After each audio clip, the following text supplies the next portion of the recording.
কাছে যা কাছে যা বিরক্ত হইতে বয়স দিয়ে দিস। এই দেখেন আমরা যে বান্দরের কথা বলছিলাম, এই যে বান্দর এটা আমরা দেখতে পাচ্ছি। হুম, এই দেখেন আমরা, এই দেখেন মোটরসাইকেলের সামনে বান্দরটা আছে। গাছে একটা আছে গাছে, এই যে মোটরসাইকেল গাছে থেকে দুই বান্দর, গাছে দুই সাইড দুইটা। এই দেখেন।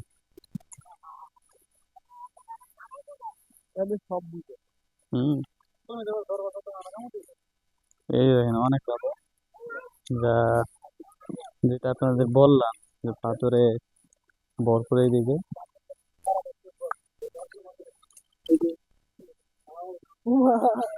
এই দেখেন এটা মনে হচ্ছে অসুস্থ বাদরটা, আপনি দেখতে পারেন এই যে দেখুন। হ্যাঁ, এটা একটু বাদরটা একটু জানা জানা খাওয়ালাম আলু এটা হচ্ছে বাদরটা অসুস্থ। হুম, এই দেখেন এই অসুস্থ, এই যে জঙ্গলের খুবই ভিতর দিয়ে ডাকাত। আরেকটা বাদর আছে মনে হয়। তুমি যাও, আছে না এক বান্দরের আর না, কামড় এটা দিয়েছে একবার আঘাত করছে মেয়ে গাছের উপরে বাদর আছে। কই গেল এটা? ওই যে ওই পাশে, এই যে আপনারা দেখতেই পারতেছেন আশেপাশে অনেক বাদর এই যে কিন্তু। এখানে দুইটা একসাথে দুইটা বাদর আছে। এই যে উপরে এখানে এই জায়গাটায় আছে। ওই তো যে নিচে হচ্ছে একটা যে বাদরের বাচ্চা সহ বাদর আছে। ওই যে এই গাছটায় আছে। এই যে এই গাছে একদম পুরাতে। আবার এই যে দেখেন এই গাছটাও আছে, এই যে আবার এই সামনে আরেকটা গাছের থেকে সেম ওই নামতেছে। যে আরেকটা গাছে লাফাইতেছে। এই যে দেখেন এখানে আছে তিনটা। এটারে দইরা এটারে একটা তিনটা খুলে দেওয়া দরকার ছিল। আর এদিকে আছে দেখেন, আবার ওই যে এই গাছে আছে। বাচ্চা এই যে একদম উপরে একদম সোজা ওই যে ওই ছোট। লাভ দিচ্ছে। আর এই যে দেখেন একটা বাঁদর, এটারে হয়তো বা কেউ ওই দেখেন আঘাত করছে, আঘাত করে আর দৌড়ছিল ওই যে গলার মধ্যে দড়ি বান্ধা, ঠিক আছে, হয়তো বা কেউ এই যে দেখেন আঘাত করছে ওরে। তো আসলে এই কাজটা করাটা কি ঠিক হয়েছে এটা কমেন্ট করে জানান। আসলে এই কাজগুলা কারা করে? এরা কি মানুষ নাকি বুঝলাম না, পশু পাখির আঘাত করে। যাই হোক, আমরা সামনের দিকে আগাই, তো দেখাবো আরো কিছু যদি পাই সেটা দেখাবো, দেখতে থাকেন। সব খোলা। আপনাদের বলছিলাম যে আপনি 81 বাগানের পর যে শালবন শুরু, এই হচ্ছে শালবন। আমরা এখন ঘন জঙ্গলের ভিতরে প্রবেশ করতেছি, তো আসলে দেখা যাক ভিতরে কি পাওয়া যায়। তো এইখান থেকে হচ্ছে রাস্তাটা দেখা দাও। এখান থেকে মেন রাস্তা, রাস্তা থেকে আমরা এই দিকে ভিতরে যেতেছি। তো আসলে ভিতরে কি পাওয়া যায় চলুন দেখি।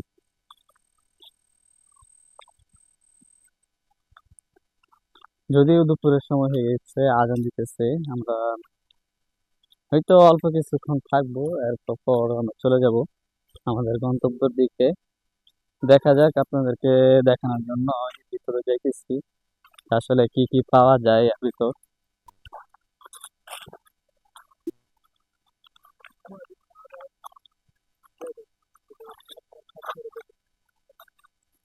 জঙ্গল যেহেতু আমরা ভিতরে যাচ্ছি, সাপ তো থাকবেই, সাপের চিন্তা করলে তো আর সৌন্দর্য উপভোগ করা যাবে না।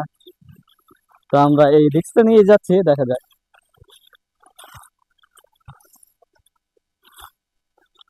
আসলে ইন্দা চলার সময় মনে সাহস আর মনোবল হারালে চলবে না। সৌন্দর্য তো সৌন্দর্য, তো একটু সেফটি ভাবে চলাফেরা করলেই হবে, আর কিছু।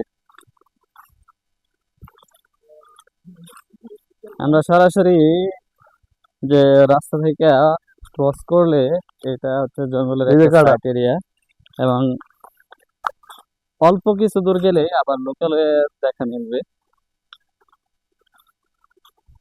এদিক দিয়ে দেখাও, মানে কেমন একটা ভয়ানক ভয়ানক ভাব। আসলে এখানে যদি মানুষ মেয়েরা ফালানো হয় তাও আমার মনে হয় না দেখে সুস্থ হইবে, যে অবস্থা আর কি। তো চলুন আমরা যাই, আসলে সামনে কি আছে।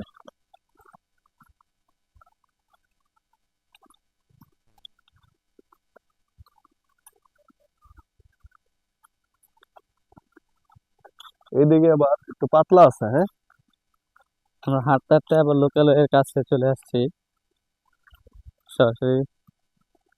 আমরা অল্প দূর গেলেই দেখতে পাবো যে আমাদের সোনালী ফসল ধান, যা আমাদের বাংলাদেশের একটি প্রধান কৃষি।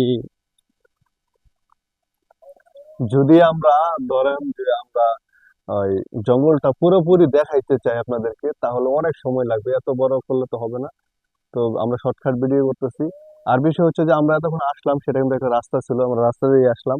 তো রাস্তার পরে দেখেন লোকালয়ে চলে আসছি। তো যদি আসলে আমরা ঘন জঙ্গলের ভিতরে যেতে চাই, ওইখানে যাওয়ার কিন্তু কোনো রাস্তা নাই ভিতরে যাওয়ার। সুতরাং আমরা কোথায় যাব, কি করব, আমরা কোনো রাস্তা পাবো না।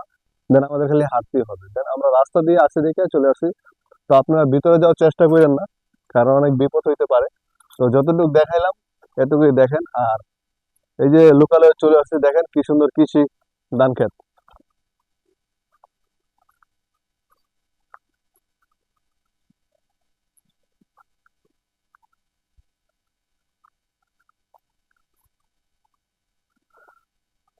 মনে হচ্ছে ধানের ফলন এইদিকে ভালোই হয়েছে। আপনারা দেখতে পারবেন, কাছে যাই দেখেন, ধানের এক একটা ছড়া অনেক বড় বড়।